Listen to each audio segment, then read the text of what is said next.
Conservatoire de musique et d'art dramatique, nouvelle discipline danse, modification du règlement intérieur. À ce jour, le conservatoire dispense les disciplines musique et art dramatique. Le règlement intérieur du conservatoire définit les règles de fonctionnement. Afin de dispenser un enseignement de qualité de la danse classique auprès des enfants à partir de 4 ans, il est proposé d'intégrer cette discipline au sein du conservatoire de musique et d'art dramatique. Le règlement intérieur du conservatoire définit les règles de fonctionnement. Il sera mis en application après approbation de sa modification par le conseil municipal à la rentrée scolaire 2019-2020. Il est demandé au conseil municipal de bien vouloir décider l'intégration de la discipline danse au conservatoire de musique et d'art dramatique pour les enfants à partir de 4 ans, à compter de la rentrée scolaire 2019-2020, d'adopter les modifications correspondantes au règlement intérieur, autoriser Monsieur le maire ou l'adjoint délégué à signer les documents relatifs à ce dossier. Des questions ? Oui. Oui, en fait, moi je me satisfais qu'il puisse y avoir des cours de danse qui soient associés au conservatoire. Sauf que ce qui pose problème, c'est d'abord, premièrement, on manque d'informations. Vous nous faites adopter un règlement intérieur, mais est-ce que vous avez aménagé des locaux? Est-ce que ces locaux seront dans les immeubles de la chapelle Saint-Louis? Est-ce qu'ils seront ailleurs? Est-ce que vous avez recruté du personnel compétent pour délivrer les cours de danse classique? Parce qu'en fait, je n'ai pas souvenir qu'au tableau des effectifs, vous nous ayez proposé le recrutement de ce type de métier, en fait. Donc, est-ce que ça va être des fonctionnaires qui vont être recrutés avec un statut? Est-ce que vous allez passer une convention avec une association de danse qui existe déjà sur la ville? Et puis ensuite, j'ai 2 ou 3 autres questions à poser. C'est que vous mentionnez déjà dans le règlement intérieur que vous allez limiter le nombre d'inscrits. Donc, sauf que quand un service existe, il y a une jurisprudence administrative qui assigne les maires à ne pas limiter l'accès aux services créés. Donc, si vous limitez ce chiffre à 40 et qu'il y a d'autres familles qui souhaitent inscrire leurs enfants, vous ne pouvez pas les refuser. Ensuite, moi, ce qui me pose problème, c'est le tarif. Parce qu'en fait, quand on agit pour le bien commun, ça veut dire qu'il faut qu'on agisse pour résorber les inégalités d'accès à la culture en particulier. Et donc, en fait, de ce point de vue, il me semble qu'il faudrait qu'il y ait une véritable une véritable tarification sociale qui prenne en compte le quotient des revenus des familles et que nous ayons donc une autre tarification. Il y a plus de questions? Je vais laisser la parole à M. Garcia, le directeur du conservatoire de la musique, qui va répondre à vos questions.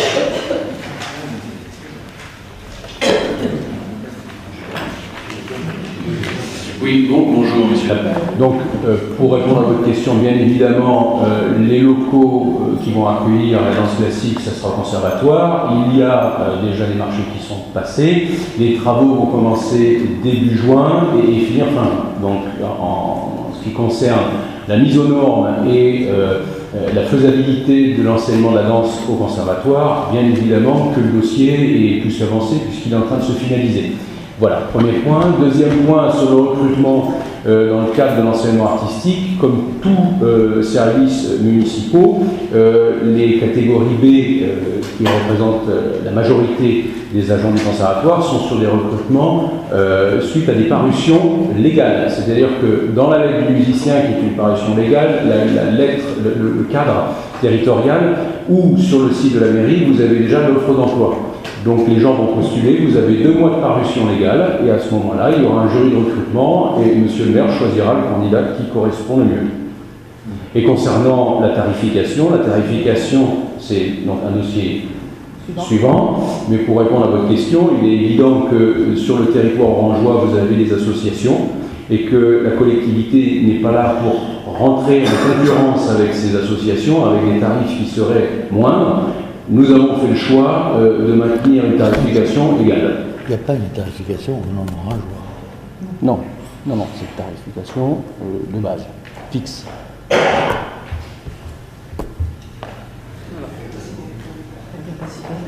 Ah, la capacité, bah, c'est comme toute discipline artistique, vous avez un temps plein qui correspond à un volume horaire, dedans vous mettez autant d'élèves qui peut rentrer dans le temps plein. Sachant que dans la danse, sur l'enseignement de la danse, c'est une pratique collective, vous avez une capacité d'accueil de 200 élèves. Ok. Bon, on passe au vote. Qui est contre, qui s'abstient, qui est pour, c'est adopté, je vous remercie. Dossier suivant. Donc c'est la création d'un nouveau tarif danse classique pour les enfants à partir de 4 ans en préscolaire. Donc aujourd'hui, afin d'intégrer la discipline danse au sein du conservatoire d'art dramatique, il est nécessaire de créer une tarification applicable à compter de la rentrée 2019-2020. Donc vous avez le tableau suivant. Et donc il est demandé au conseil municipal de bien vouloir approuver la tarification de danse classique à compter de la rentrée 2019-2020 telle que présentée dans le tableau ci-après.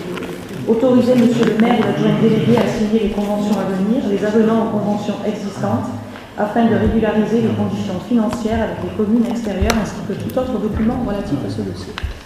Monsieur Garcia a répondu à la question. On peut passer au vote s'il vous plaît. Qui est contre, qui s'abstient, qui est pour, dossier adopté, je vous remercie. Dossier suivant. Restauration des parements de théâtre antique, mise en sécurité, lot 2, couverture. Marché numéro 139-15, modification de marché. Considérant que pour la tranche 3 affermie le 13 août 2018 ayant pour objet le mur de scène du théâtre antique, le maître d'œuvre de l'opération Architecture et Héritage a sollicité le maître d'ouvrage afin que soient réalisés des travaux supplémentaires devenus nécessaires afin de garantir la protection des parements. Ces travaux concernent la protection extérieure de la voûte ouest qui accède à l'orchestra et celle de la partie supérieure du mur de scène. Il entraîne une incidence financière sur le montant initial avec la création de nouveaux postes techniques, soit une plus-value de 11 851,30 € hors taxe pour la tranche conditionnelle 3. Pour mémoire, un premier avenant a été pris lors de la tranche conditionnelle 2, soit une moins-value de 30 603 € hors taxe au montant initial du marché pour cette tranche. Ainsi, le montant total du marché est constitué de 4 tranches de travaux, initialement de 273 587,50 € hors taxe, et réévalué à 254 835,80 € hors taxe, soit une moins-value de l'ensemble de 4 tranches de 6,96%. Il est donc demandé au conseil municipal de bien vouloir approuver la modification de marché relative à la réalisation de travaux supplémentaires pour garantir la protection des parements, de préciser que le montant total du marché 4 tranches de travaux s'élève ainsi à 250 835,80 € hors taxe au lieu de 273 587,50 € hors taxe, compte tenu du premier avenant passé en moins-value de 30 603 € hors taxe. Autoriser monsieur le maire ou l'adjoint délégué à signer tous les documents relatifs à ce dossier. Oui. Merci. Un dossier ordinaire, c'est bien. En parlant de pigeons, j'ai cru comprendre lors d'une commission que le pigeonnier avait eu du plomb dans l'aile, qu'il n'était toujours pas en fonctionnement. Deuxième petite remarque, en venant à ce conseil municipal, je suis passée sous l'arcade du mur romain. À son pied, en plein à gauche de l'arcade, était tombée une pierre d'un bon kilo, voire peut-être plus. Elle était émiettée, c'est pour ça qu'on voit qu'elle est tombée de haut. Est-ce que la mise en sécurité de ce mur romain a été prévue quelque part? Merci. Les travaux du mur romain commencent en septembre. Et les pierres, il n'y a pas de pierres qui tombent, ce sont des pierres. J'ai filmé la... Non, bah ça, on fait confiance. Et au Atlantique, il n'y a pas de pigeonnier. La reine, elle photographie tout, n'importe quoi. N'importe quoi. Vous avez filmé la chute de la pierre? Ouais.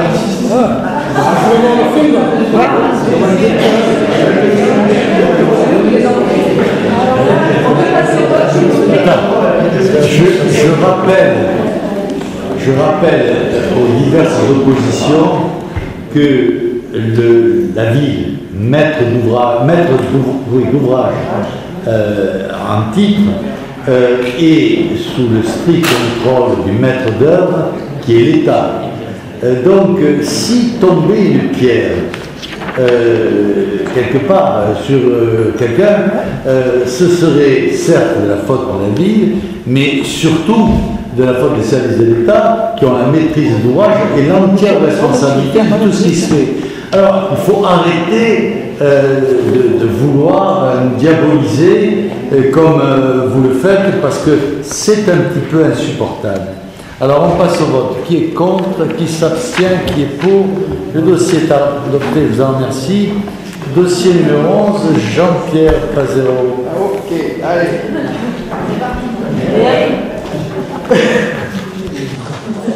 Le dossier numéro 11 concerne l'attribution d'une subvention exceptionnelle d'équipement à l'association subaquatique Club Orangeois. Donc, il est proposé que le syndicat de bien vouloir allouer une subvention d'un montant de 4 500 €. Alors, comme il est dit dans la délibération, le club a dû faire face à des nouvelles normes européennes en termes de matériel, de plongée, donc ils ont été obligés de changer tout leur matériel. Et donc, on les aide à hauteur de 50% dans l'achat de leur matériel. Voilà. Oui, allez-y. Oui, monsieur le maire, je vais voter cette subvention. J'en profite, puisqu'on est sur le registre des dossiers de subvention, vous demander s'il est possible que lors du prochain conseil municipal, vous puissiez voter une subvention exceptionnelle pour l'association des parents de l'école Camus, en fonction des dégradations qui ont été commises dans cette école. Il y a bien entendu un certain nombre de frais. Ce qui s'est passé est totalement inacceptable, d'autant que les parents d'élèves s'étaient battus depuis longtemps pour que cette école soit enfin rénovée, ce qui était en train de se faire. Mais donc nous savons qu'il y a toute une série de dégradations ou de vols qui seront couverts par les assurances, encore que je m'interroge pourquoi l'alarme n'avait pas été mise en circulation, ne fonctionnait pas, n'était pas branchée. Mais il y a aussi toute une série de pertes qui certainement ne seront pas couvertes par les assurances, et donc les premières victimes de cela seront les enfants.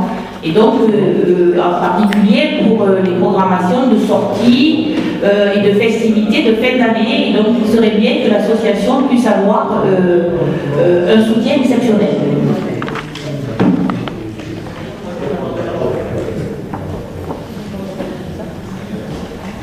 Je vais dans un premier temps répondre. Il est certain qu'on est tous désolés d'avoir retrouvé l'école Camus dont la restauration, la rénovation était presque terminée. Je dirais, on était tous désabusés, découragés, et en particulier aussi les enseignants. Ils sont tous des enseignants volontaires en ZEP et qui s'étaient vraiment investis d'une manière remarquable à travers Madame Perrier, ne serait-ce que la directrice. Alors ça prouve que dans ce quartier on fait beaucoup et qu'il y a encore des choses qui ne passent pas. Alors, moi je reviendrai sur les indemnités. C'est vrai que je me suis beaucoup investie dans cette école pour équiper toutes les écoles d'Orange au niveau des TBI. Et ils ont été absolument volés, dérobés. Quant à la manière, Au niveau des TBI, les tableaux informatiques, moi je crois que vous étiez bien investi dans les écoles, que vous connaissiez ça. La mémoire, vous savez, j'ai besoin qu'on me situe les cibles. Voilà, c'est tout. Vous savez, poser d'autres questions, laissez répondre. Voilà, donc ensuite, pour ce qui est. FTV, il a pris aujourd'hui là. Front de gauche, non, pardon, foutage de gueule, j'ai appris. Donc FTV, c'est un cycle réglementaire. Quant à l'argent, j'en Je n'ai pas connaissance que les associations de parents d'élèves financent les écoles. Mais je l'apprends avec plaisir. Hein. J'apprends avec plaisir que les associations de parents d'élèves financent les écoles. Je ne savais pas. Je croyais que c'était la ville qui finançait les écoles. Et puis aussi, je tiens à dire que l'argent qui a été dérobé n'aurait pas dû se trouver dans les écoles, puisque les enseignants n'ont pas le droit de détenir de l'argent. Absolument. Je ne vois pas comment, en plus, on peut laisser de l'argent et comment on peut. Alors, les banques Vous êtes pas sur une autre planète, vous êtes en France. Ici. Donc, les associations, si les associations veulent financer les écoles, on se retire volontiers. Hein, si elles veulent gérer les écoles, qu'elles le fassent. Hein, elles créent une école privée et elles font ce qu'elles veulent. Il faut arrêter de dire des bêtises. C'est un peu fatigant les bêtises. C'est un peu fatigant les bêtises. Alors quand on va les photos, comment on fait, c'est hors sujet en plus, ça n'a rien à voir avec la question, et vous dites des bêtises, comme toujours. Alors on passe au vote. Qui est contre, qui est contre, qui s'abstient, qui est pour, le dossier est adopté, je vous en remercie. Dossier numéro 13. Mais je suis d'accord pour que les parents d'élèves montent des écoles si elles veulent, s'ils veulent. Dossier numéro 12. Attribution d'une subvention exceptionnelle à l'association Avenir Chimique Orangeois. Donc il est demandé au conseil municipal de bien vouloir allouer une subvention d'un montant de 1 200 € à l'Avenir Chimique Orangeois pour son équipe qui va participer au championnat de France, qui a participé au championnat de France le week-end dernier. Voilà. Y a-t-il des questions? Qui est contre, qui s'abstient, qui est pour, le dossier est adopté, je vous remercie. Dossier numéro 13. Alors, dossier numéro 13, ouverture estivale de la piscine latente et approbation de la modification du règlement intérieur, des tarifs et des horaires. On réouvre cette année encore la piscine latente pendant les 2 mois d'été. Donc, on a modifié quelques termes dans le règlement intérieur et puis on a aussi modifié les tarifs qui sont revus un petit peu à la baisse. Voilà, y a-t-il des questions?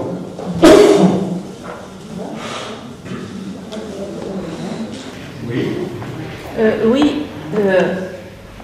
Ça fait maintenant, j'arrive plus à compter 10 ans, que nous sommes sans piscine sur la ville, et qu'en plus, vous aviez annoncé que vous mettiez 11 millions d'euros de côté pour réaliser le pôle aquatique. Donc moi, je ne partageais pas votre conception du pôle aquatique, parce qu'en fait, je considérais que nous devions avoir une structure municipale déjà, et qu'en plus il fallait nous redimensionner peut-être aux besoins de la ville. Sauf que maintenant, vous avez joué la victime pendant 10 ans en vous réfugiant derrière le refus de l'État de vous accorder les autorisations de construire ce centre aquatique sur la colline. Mais en plus maintenant,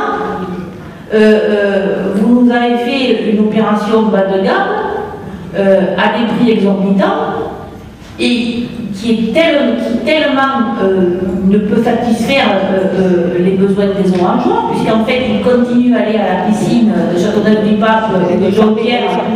Oui, mais Châteauneuf-du-Pape, de toute façon, oui d'accord, mais elle est fermée, mais justement. Vous savez que même en payant le double à Jonquière, c'est toujours plus intéressant financièrement d'aller à Jonquière que de venir se baigner dans notre pataugeoire. Donc, c'est pas possible de continuer comme ça. Vous avez 26 millions de côté où la Chambre régionale des comptes vous demande de programmer des investissements. Donc, qu'est-ce que vous attendez pour construire dans le quartier Kéravel une piscine qui réponde aux besoins des Orangeois? Sinon, on va tous se baigner chez votre fils. On a compris.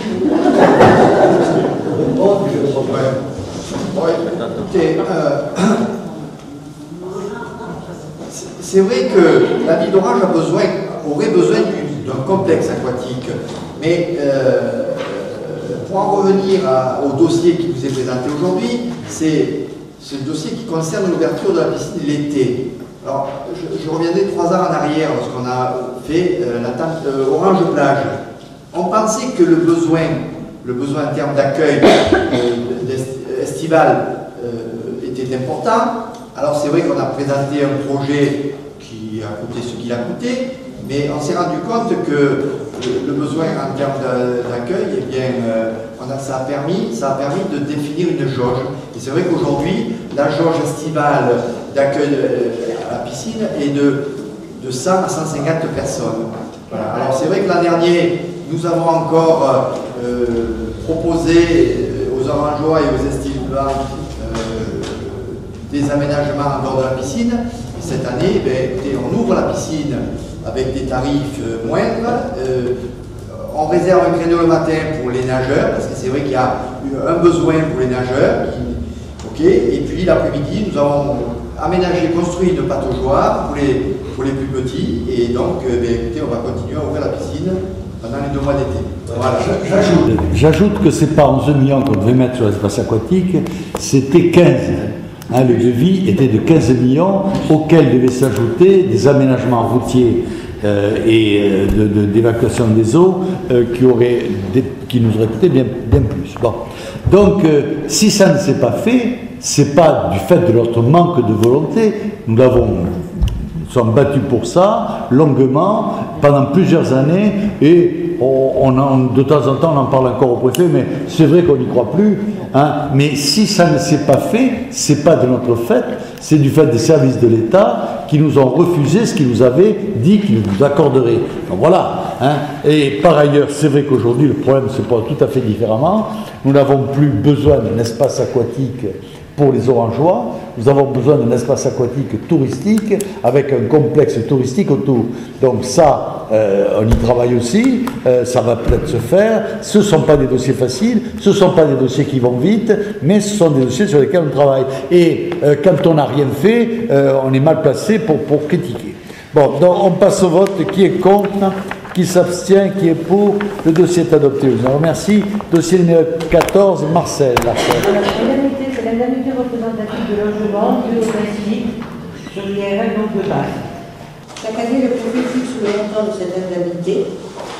Lors de sa séance du 27 novembre 2018, le comité d'instance locale a reconduit à l'identique à celui le montant de cette année par rapport à celui de 2017. Par courrier du 8 avril 2019, M. le préfet propose de fixer pour 2018 le montant de l'IRL de base à 2297,45, le montant unitaire restant identique à celui de 2017. Il est donc proposé au conseil municipal d'accepter la reconduction du montant de cette indemnité représentative du logement des instituteurs pour l'année 2018. Y a-t-il des questions? Pas de questions, on passe au vote. Qui est contre? On passe le suivant aussi, c'est le même en couleur. Le vote alors les deux, qui est contre, qui s'abstient, qui est pour. Les dossiers sont adoptés, je vous remercie. Dossier numéro 16. Anne Crespo. C'est bon? Alors, il s'agit de la variation du patrimoine avec les entrées et sorties de l'actif pour l'exercice 2018. La vie d'une commune est ponctuée d'achats et de ventes de biens d'opérations immobilières, de matériel et d'outillage. Ces achats et ventes contribuent à alimenter le patrimoine de la commune à travers son actif qui évolue ainsi chaque année. La législation impose un document supplémentaire, à savoir une délibération spécifique mentionnant avec plus de détails. Il est donc demandé au conseil municipal de bien vouloir approuver le bilan des acquisitions et des cessions effectuées pour l'année 2018 par la commune d'Orange, tel qu'il vous a été présenté, et d'autoriser Monsieur le maire ou l'adjointe déléguée aux finances à signer tout document afférent à ce dossier. Madame Badini, allez-y. Merci Monsieur le maire, merci de répondre enfin à une de mes premières questions quand j'ai été élue en 2014, au tout début du mandat. Vous m'aviez refusé ce renseignement. Aujourd'hui, c'est la Cour régionale des comptes qui vous l'oblige. Bon, acte. Nous avons acheté donc 5 immeubles logements qui viennent augmenter les 120 logements que nous avons déjà, donc 17 loués à 15 locataires, nous dit la Cour des comptes. On a acquis aussi en 2018 un fonds de commerce alors qu'on cherche à revendre plusieurs de ceux que nous avions déjà acquis, notamment la Comédie depuis plusieurs années qui est sur le boulevard d'Aladier.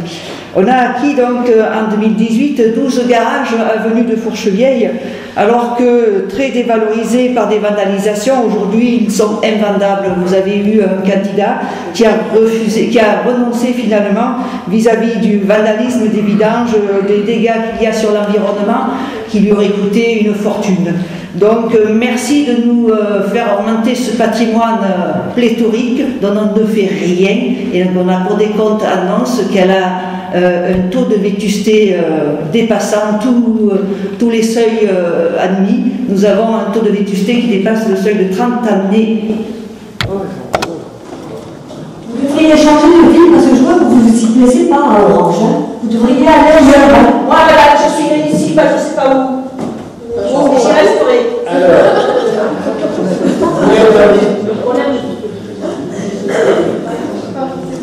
Apparemment, vous n'y plaisez pas. Moi, je m'y plais beaucoup, mais vous. Vous avez la parole, c'est vraiment. Écoutez, moi je suis né en Orange, j'y suis restée, donc on ne va pas revenir sur les problèmes de sous ou pas de sous. C'est moi, je viens d'acheter et on le sait. Voilà. Et on va venir avec nous, il y a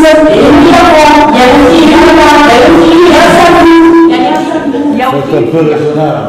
Soit vous faites du lui ce que vous avez à lui dire, soit vous voulez faire un débat avec Marie-Thérèse, à ce moment-là, vous allez sur la place de la mairie. Ah, mais c'est pas le lieu. Enfin. C'est pas moi qui provoque le Mais débat. si, vous avez dérivé. C'est qui a J'ai pas pu parler encore. Mais vous savez qu'il y a eu aussi les pieds rouges qui sont restés en Algérie. Bon, vous voulez pas prendre la parole? Alors parlez de ce que vous voulez dire. Alors, moi je me satisfais que nous puissions avoir enfin la liste des acquisitions. Je sais pertinemment que certaines acquisitions sont destinées au service. Par exemple, le bâtiment de remise dans la rue Triomphe qui a vocation à devenir les archives de l'intercommunalité. Donc il y a des acquisitions qui sont nécessaires. Et d'ailleurs, certaines de ces acquisitions, je les ai votées. Mais il y a aussi des acquisitions, en particulier en centre-ville, qui nécessiteraient que nous puissions débattre d'un plan global de rénovation du centre urbain, le cœur de ville, pour qu'on puisse, pour que les Orangeois puissent se projeter dans un avenir proche sur un contenu qu'on va donner à ces acquisitions, parce que sinon ça n'a pas de sens d'acheter sans qu'on finalise le projet pour lequel ces acquisitions ont été réalisées. En plus, quand vous avez certaines personnes, certains Orangeois qui souhaitent acquérir un bien et que ça ne vous convient pas, vous utilisez des droits de préemption qui ne sont pas justifiés. Vous faites un petit peu le seigneur du coin. Donc en fait, il conviendrait qu'on ait un vrai débat au prochain conseil municipal sur ce que nous allons faire du patrimoine immobilier de la ville. Bon, alors, d'abord, il faut quand même que vous compreniez que vous n'êtes pas dans la majorité. Vous ne semblez pas l'avoir compris. Hein? Vous n'êtes pas dans la majorité. Je vous le révèle si vous ne le saviez pas, mais vous n'êtes pas dans la majorité. C'est le travail de la majorité que de définir. Oh, je ne m'inquiète pas. Ne m'inquiète pas. Avec les 2% que vous représentez dans les sondages, on est tranquille. Vous avez fait 2% avant d'arriver ici, donc. J'ai même fait moins que ça. Mais je n'avais pas le même héritage que vous. Donc, vous n'êtes pas dans la majorité. Vous pouvez le déplorer, vous êtes satisfait, peu importe, mais vous n'y êtes pas. Donc ce n'est pas vous qui définissez les orientations de la politique de la commune, c'est la majorité. Hein, et nous la définissons ensemble. Vous pouvez la critiquer et vous ne vous en privez pas. Mais par contre, c'est bien volontiers qu'on vous répond. Pourquoi nous faisons des achats? On vous l'a dit 100 fois, donc on n'a aucune peine à vous le répéter, mais si vous le marquiez, ça vous éviterait d'avoir à nous le redemander chaque fois. Parce que répéter, certes, c'est la base de l'enseignement, mais au bout d'un moment, ça fatigue. Il y a dans cette ville, comme dans toutes les villes de France, des marchands de sommeil. Hein, les marchands de sommeil, c'est une calamité. C'est une calamité pour ceux qui sont obligés de passer par les marchands de sommeil, parce qu'ils payent cher, et avec l'argent du contribuable en plus, parce que c'est l'APL qui le paye, ils payent cher des logements qui sont inadaptés ou mal adaptés, et en plus, ils dénaturent le centre-ville. On l'a vu avec le spectacle du travail de la police et le harcèlement que font subir des bandes de jeunes, que la police subit de la part des bandes de jeunes. Il est bien évident que cela crée un climat d'insécurité avec lequel nous ne sommes pas d'accord. Notre majorité n'est pas d'accord avec le climat d'insécurité qui se développe du fait de ce fait-là dans le centre-ville. Donc c'est vrai que nous préemptons tous les logements qui ont pour objectif ou qui risquent de devenir la proie des marchands de sommeil, et que l'objectif, c'est pas de les acheter pour les laisser décomposer, comme vous dites. L'objectif, c'est de pouvoir les rénover. Mais quand on achète un appartement dans un immeuble, on ne va pas rénover juste l'appartement de l'immeuble, on va rénover tout l'immeuble. Donc pour rénover tout l'immeuble, il faut devenir propriétaire de tout l'immeuble. Et ça prend du temps. Alors on donne du temps au temps. Il y a, paraît-il, vous nous le dites, 15 locataires, on va travailler, on travaille constamment à ce qu'il y en ait plus. Et par contre, quand le travail est fait, il est bien fait. Hein, vous pouvez aller visiter les réhabilitations qu'ils ont fait, c'est bien fait. C'est vrai que ça coûte cher. Quelquefois, ça coûte cher, plus cher que ce que ça vaut. Hein, mais on remplace quelque chose qui était nocif pour la ville par quelque chose qui l'embellit. Et donc, on est assez satisfait. Un cas un peu emblématique, c'est les 12 garages que vous nous reprochez d'avoir achetés. Ces 12 garages étaient des lieux de grande insécurité, des lieux de trafic. Alors je comprends que vous vouliez défendre les trafiquants, hein, c'est un peu votre électorat, donc je le comprends, mais nous, les trafiquants, ce n'est pas des gens que nous aimons avoir dans la commune, nous préférons qu'ils aillent ailleurs. Donc c'est vrai que chaque fois que l'on peut préempter des lieux de grande insécurité, on le fait avec pour but de le mettre en musique ensuite. Et c'est vrai que la mise en musique, je l'ai reconnu et je continuerai de le reconnaître, c'est vrai que la mise en musique prend du temps parce que ça ne peut pas être autrement. Voilà. Je vous le répéterai la prochaine fois que vous m'en parlerez. Alors on passe au vote. Qui est contre? Qui s'abstient? Qui est pour? Le dossier est adopté. Je vous en remercie. Dossier numéro 17. Alors il s'agit donc d'un tableau d'amortissement concernant le budget principal de la ville. Ce sont des modifications de durée. Il est donc demandé au conseil municipal de bien vouloir fixer et compléter la durée des amortissements des dépenses d'équipement du budget principal de la ville d'Orange, comme indiqué dans le tableau, et d'autoriser monsieur le maire ou l'adjoint délégué aux finances à signer tous les documents afférents à ce dossier. Madame Ladinier. Merci. On revient donc là sur une autre injonction de la CRC. C'est un dispositif que vous avez mis en place pour une raison particulière, c'est pour dissimuler les excédents artificiellement, ce qui fait que nous avons des taux de vétusté sur les équipements assez élevés, alors que notamment les équipements ne sont pas à changer aussi rapidement que ce que ces amortissements laissent entendre. Donc voilà, tant mieux, vous faites une petite modification, tant mieux. Vous n'avez encore rien compris. Si vous voulez, je vous propose un stage de finances publiques, Madame Galma, parce qu'effectivement, n'importe quel cadre A de la fonction publique territoriale vous dira que ces chiffres ont été gonflés et permettaient de gonfler artificiellement les investissements, parce qu'en fait, vous ne dépensiez pas l'argent qu'il y avait dans les caisses de la commune, et que donc en réduisant la durée des amortissements, ça permettait de faire une opération comptable pas chère, qui donnait l'impression que vous dépensiez alors que vous ne dépensiez rien.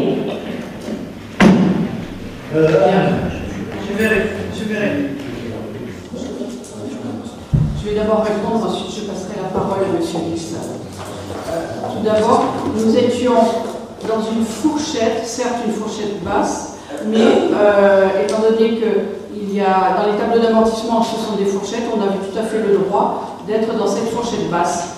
Il s'avère que pour l'année prochaine, nous avons prévu beaucoup d'investissements, donc nous avons besoin de récupérer des fonds, et donc pour cela nous jouons effectivement sur les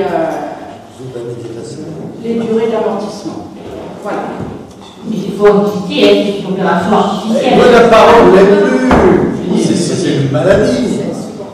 Si je peux me permettre d'intervenir, parce que je ne peux pas laisser passer quand même ce que j'ai entendu, quand vous dites qu'on triche, qu'on cache l'argent, tout ça.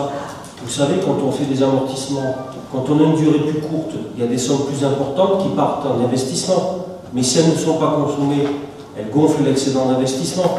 Donc quand vous cumulez l'excédent de fonctionnement avec l'excédent d'investissement, vous retrouvez la même somme. Ce n'est pas d'argent qui est dissimulé. Il n'y a aucun moyen dans la comptabilité publique de dissimuler de l'argent. Ôtez-vous ça de la tête. C'est vraiment chaque fois que vous me voyez, vous dit tout le temps qu'on est en train de cacher de l'argent. On ne peut pas, on est contrôlé par le trésorier, on est contrôlé par la Chambre des comptes, elle n'a pas dit qu'on cachait de l'argent. On est contrôlé par le contrôle de légalité, on a 3 contrôles, et je peux vous dire en plus qu'Orange, dès qu'on fait un truc, on est particulièrement contrôlé. Donc moi je passe mon temps à justifier auprès de la préfecture, auprès de tout le monde, les choses qu'on fait. Donc il n'y a pas de... Moi j'ai jamais parlé de dissimulation, j'ai parlé de... Madame Badini a dit que l'argent... Madame Badini a dit que l'argent, on s'arrangeait pour le cacher, le faire disparaître. Non, arrêtons. Bon, on passe au vote. Qui est contre, qui s'abstient, qui est pour. Le dossier est adopté, je vous en remercie. Dossier numéro 18. Alors, la délibération 18, monsieur le maire, concerne le transport Orange, l'abaissement du taux relatif au versement de transport. L'an dernier, nous avons déjà baissé ce taux de transport, ce taux de taxe de transport. Quand même, pour mémoire, le taux de départ est toujours à 0,55. On peut le modifier soit à la baisse, soit à la hausse. Nous sommes la seule commune à l'avoir fait à la baisse déjà l'an dernier. Nous continuons cette année et nous serons donc à 0,50%. Je peux vous donner 2 villes d'ici, une un peu de la même strate puisque c'est Carpentras qui est à 0,60 et celle d'Avignon, heureusement que nous n'y sommes pas, hein, n'est-ce pas, dans les tableaux, elle est à 2%. Donc on peut se féliciter de cet effort et des efforts que nous faisons dans l'investissement. Vous avez des questions? Oui, je vous écoute. Oui, d'abord, il faut comparer ce qui est comparable. Donc, on peut comparer la taxe de transport d'Orange avec celle de Carpentras, mais pas avec celle d'Avignon, parce qu'en fait, celle d'Avignon, il y a ce qu'on appelle un couloir spécifique pour les bus. C'est ce qui permet de doubler la taxe transport, et donc avec, par exemple, la construction du tram. Donc en fait, il faudrait revoir la réglementation sur la taxe transport, madame l'adjointe. Ensuite, dire simplement que par rapport à la transition écologique dans laquelle nous nous engageons, et que théoriquement la ville d'Orange devrait s'engager, si on tient compte de l'objectif de la taxe transport, parce qu'en fait, c'est une taxe qui est payée par les employeurs qui ont dans leur entreprise plus de 11 salariés. Donc cette taxe, elle existe parce qu'en fait les employeurs contribuent au financement des déplacements urbains pour leurs salariés qui se rendent de leur domicile à leur lieu de travail. Alors, premièrement, dire que vous devriez leur rembourser de l'argent, ces employeurs, parce que pendant plus de 20 ans, presque 20 ans, vous n'avez fait aucun investissement sur les transports urbains et vous les avez consacrés à la construction de ronds-points et de trottoirs. Deuxièmement, décrétant qu'enfin il y a un budget spécifique transport urbain et où l'intégralité de la taxe est consacrée aux bus, aux arrêts de bus, à la révision des circuits. Maintenant, c'est pas le moment de la baisser, la taxe transport. Parce que les efforts que vous avez faits, et que j'ai déjà eu l'occasion de saluer, n'ont pas encore compensé les lacunes que vous avez eues pendant 20 ans. Et donc aujourd'hui, il y a des salariés sur la ville qui ne peuvent pas utiliser le transport urbain pour se rendre à leur lieu de travail, parce que le cadencement n'est pas suffisant, et que donc il faudrait faire des efforts supplémentaires. J'ajoute, puisque vous parliez tout à l'heure de durée d'amortissement, qu'il y a des bus qui ont été achetés en 1982 et qui sont toujours en circulation, et des fois les chauffeurs de bus descendent du bus pour aller faire marcher manuellement les essuie-glaces. Donc ne baissez pas la taxe de transport, monsieur le maire, c'est pas le moment. Madame Badini, je vous écoute. Merci. Merci, oui. Le budget de transport et l'organisation des transports urbains a été largement amélioré depuis que nous avons un nouveau budget qui est dédié exclusivement à ce transport en commun. J'ai entendu durant la commission ad hoc que nous avions comme objectif non seulement de diminuer légèrement vous aviez comme objectif de diminuer légèrement ces taux de prélèvement sur les entreprises, mais également de demander à qui de droit l'autorisation de faire des investissements croisés, c'est-à-dire de faire des investissements pour les déplacements doux, de faire des investissements de terrain pour faire des retournements des bus, et de faire des investissements pour acheter un terrain, pour faire du parking, mise à disposition de ce parking. Après, je ne sais pas trop, j'ai pas bien compris. Moi, je suis totalement contre ce genre d'investissement croisé qui dévie la taxe transport de ceux qui, de son but. Et effectivement, les propositions que vient de faire Fabienne, de développer le cadencement, de développer les circuits sont intéressantes et il faudrait plutôt aller dans ce sens. Mais j'ai deux autres propositions à vous faire, si vous voulez, puisque vous êtes toujours en train de dire que nous critiquons. Une des propositions que je voudrais vous faire, puisque nous sommes autant excédentaires, c'est de faire une carte de transport à bas tarif, mettons 15 € par an, et la gratuité pour toutes les personnes qui sont dans le besoin ou dans des situations précaires à l'année. Avec, bien entendu, s'il y a des dégradations ou des comportements qui ne sont pas adéquats, on peut supprimer cette carte dans un règlement, c'est facile à mettre en place. Ensuite, puisqu'il y a un certain nombre d'entreprises qui ont 11 salariés et qui payent cette taxe transport, alors que vous êtes en excédent largement, je trouverais assez normal que ces entreprises puissent donner des cartes gratuites à leurs salariés pour utiliser ces transports en commun. Voilà deux petites propositions, je ne sais pas si vous vous en saisirez, et je vous remercie. Oui, donc je vais répondre. Alors tout d'abord, c'est vrai qu'il reste un bus, parce qu'on n'a pas encore sorti, j'attendais de recevoir les derniers bus pour en sortir plusieurs à la fois. Il reste un bus de 1982 mais qui ne fonctionne plus déjà depuis 2 ans, que vous ne voyez pas circuler. Vous savez, vous me laissez parler, madame Anne-Louise, s'il vous plaît. Est-ce que je vous coupe la parole? Non? Alors respectez-moi, s'il vous plaît.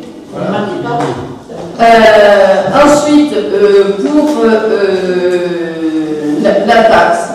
La taxe, vous nous dites que c'est normal qu'à Avignon, il se soit doublé. Mais vous ne savez pas compter, vous non plus, il me semble. Nous, c'est 0,50%. Eux, c'est 2%. Si vous appelez ça doublé, c'est qu'il y a un petit souci. Ceci dit, au niveau de la gratuité, ce qui est gratuit, en principe, ça ne vaut pas grand-chose. Et après, c'est là où on trouve les destructions, tout ce qui est abîmé et tout. Au niveau de la fréquentation, il y a quand même le plus. Mais laissez-moi parler, nom de Zeus. Mais c'est incroyable quand même. Quelle impolitesse.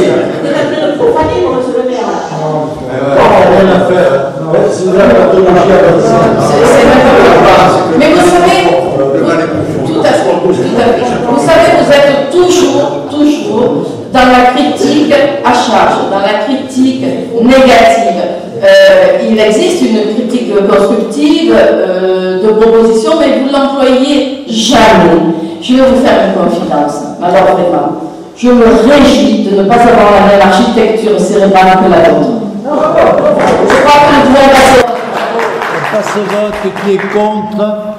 Qui s'abstient? Qui est pour? Le dossier est adopté. Je vous en remercie.